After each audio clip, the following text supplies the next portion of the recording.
Good morning. Hey, I don't know if it's morning or evening or middle of the day where you're watching or listening, but hey, History in the Mirror Part 2. Here we go. Propaganda is the topic for today. We're going to talk about different kinds of propaganda. We're going to look at some historical uses of propaganda. And what I want to do is I want to base this episode on further expanding the definition of propaganda. Okay, as I shared in the first episode, what propaganda defined really is. I'll just read it again real quick. The literal definition of propaganda is information, especially of a biased or misleading nature, used to promote or publicize a particular political cause or point of view. Okay, and there's one other thing that I want to emphasize in this. All propaganda is designed to elicit a response from the viewer or the hearer. Okay, excuse me, I got an itch on my face. It's designed to elicit a response.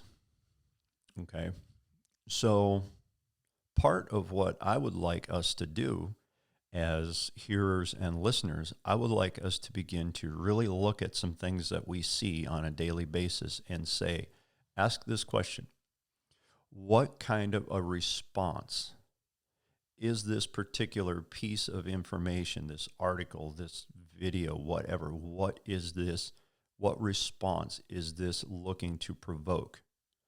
Okay, I'm going to go through some propaganda from the First and Second World War, and we're going to talk a little bit about what kind of a response. Okay, what I'd like you to do, I'm going to share some propaganda posters that I've picked up off the internet, and we're going to look at those. And I just want you to think about, and there will be some discussion as we go, but I want you to really just think and take a look at these things and say, okay, what kind of a response are we looking to elicit from this particular poster? Okay, so here we go. Okay, so just in looking at some of these posters, let's take a look at some of the responses that are trying to be elicit here. Think about the posters showing the enemy as some kind of vile, unhuman type of being. And the response that's to be elicited here is just a complete vilification of the enemy, because they want to build a disdain in you for that particular enemy, whoever it is, whether it's the Germans, the Japanese, even on the Axis side and the Central Powers side during the First and Second World War, they used propaganda of their own to vilify the United States, to vilify the British, to vilify the Russians. Okay, and basically that's what it was. Is it was the response designed was vilification of the enemy, to try to build in you a hatred of the enemy, so that when the time came for you to go and fight this war, that's when you were more likely to go and not be concerned about killing this person, because he is some kind of a monster that needs to be dealt with. Okay.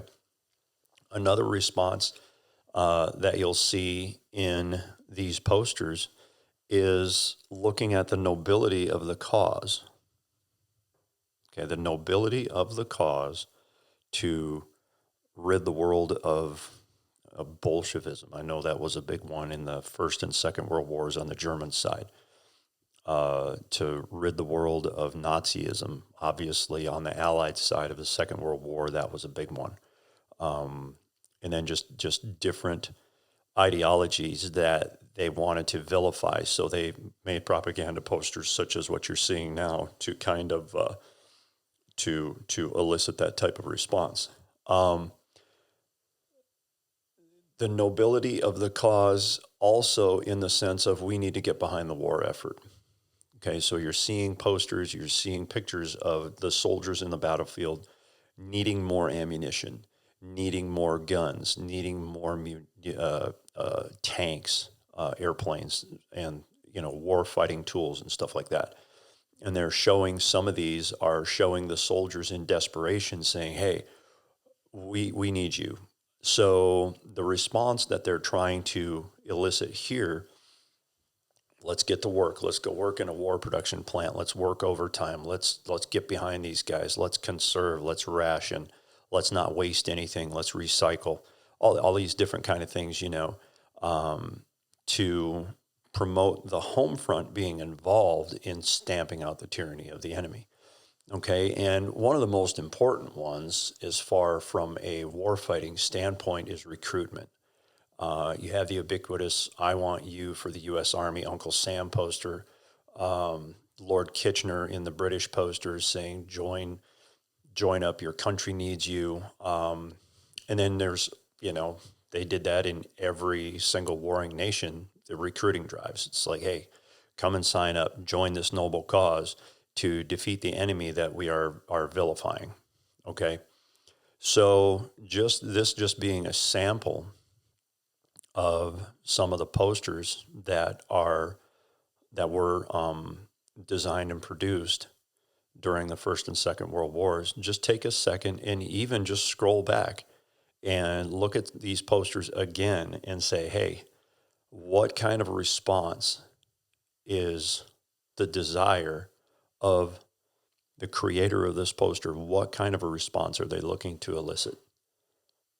Okay. So, yeah, I would encourage you, and then do some research. Look at some propaganda materials and some propaganda posters. Look at propaganda films. There's plenty of them out there on YouTube. You can go to some propaganda film archives. Critical Past, I think, is one of them that has some propaganda films, things like that. The military used propaganda films to train their soldiers, sailors, airmen, and Marines. It's pretty amazing if you go and you look at it, what you'll find. So I would encourage you to do some research along that line too, and be cognizant of that idea. What kind of a response is the goal to elicit from the viewer? Okay. Okay, so that's a pretty extensive sample of the different types of propaganda posters from the First and Second World War, and it's pretty clear the responses that these posters were designed to elicit. And some of them, it was multiple responses. You vilify the enemy to cause you to join up. You vilify the enemy and you show the atrocities that he's doing to get you to stand behind the war effort, buy more war bonds, work in a war plant, whatever. Okay, so yeah, that's a good sample.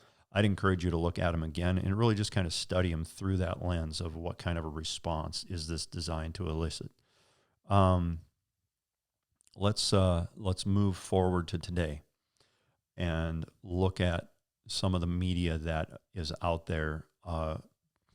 Today we've got, such amazing technology that we can make digitally computer generated movies that are amazing. Okay. We don't have to rely on posters. We don't have to, people aren't going to look at a poster anyway. They're too busy like this with their face down in their phone, walking down the street, to put their head up and look at a poster that's stuck on a wall somewhere. So, okay. So now what do you get? You get push ads on your phone. Okay. You get push ads on everything. Pretty much. It's just overrun with push ads. So can those be used as propaganda? Absolutely. And just take a look at things that pop up and say, oh, well, I noticed you were looking at, I love cooking. Okay. I'm absolutely a cooking freak. I love to cook, and maybe I'll, start my next podcast on cooking. That'll be kind of fun. Anyway, so we've been going away from no stick pans, the Teflon and even the ceramic coated pans that are pretty ubiquitous nowadays. We're going to cast iron and carbon steel, which they're great. I love them. We've been doing that for, probably about a year now, and absolutely love them. Won't go back. No, actually, I'm going to correct that because that's not true. That was right about Christmas time. We went exclusively to cast iron. And then in March, I ended up getting my first carbon steel pan, and I love it. Absolutely just love it. Anyway, that rabbit trail has just officially ended because now what I'm getting push notifications for carbon steel and cast iron cookware on my phone. Oh, you need this. This will make your cooking experience so great, you'll never want to cook with anything else. Propaganda. Okay, they're trying to elicit a response. They're trying to get you to buy another piece of equipment. Okay. So be aware of this, man. And, thinking about stuff, different media outlets like just the major media. And then you got the Blaze, you got Babylon B, you got different, media outlets like that. Let's be cognizant to look and see. Okay. I'm going to go back to the definition. Information, is it biased or is it misleading? Fact check. Start fact checking the stuff that you look at. Start fact checking the stuff that you share publicly. Okay, let's do some fact checking. And it's used to promote or publicize a particular political cause or point of view. Politics is such a hot issue nowadays. I hate going there, but we need to, and we're going to at some point. Okay. How does this affect us on a daily basis? Okay. I know people who are blue Democrat to the core. You cut them and they bleed blue. I know people who are liberty and Republican to the core.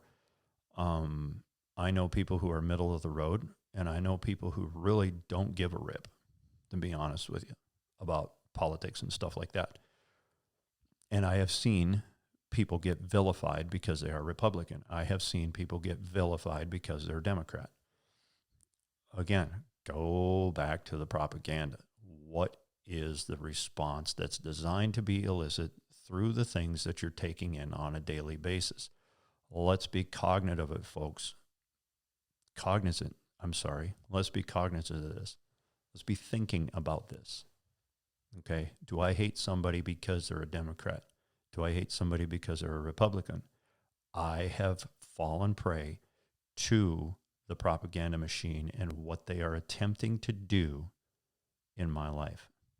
Okay. And I've chosen to take it in, and I have chosen to base my response on whatever it is that I've taken in. Okay. So I'm going to leave you with that thought. Let's be really, really cognizant to look at life through a little bit different lens and say, okay, is this person really bad because they're a Republican? Is this person really bad because they're a Democrat? Is this person really bad because they are fill in the blank? Okay. I think it's pretty important that in these times, we stop with the filters that we see people through. Okay.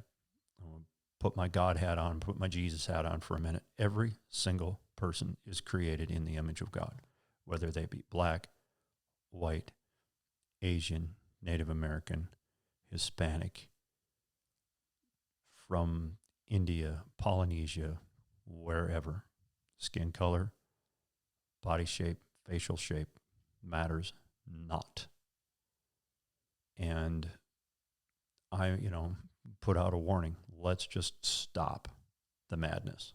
Okay, let's stop all of this looking at people through slanted eyes of dislike.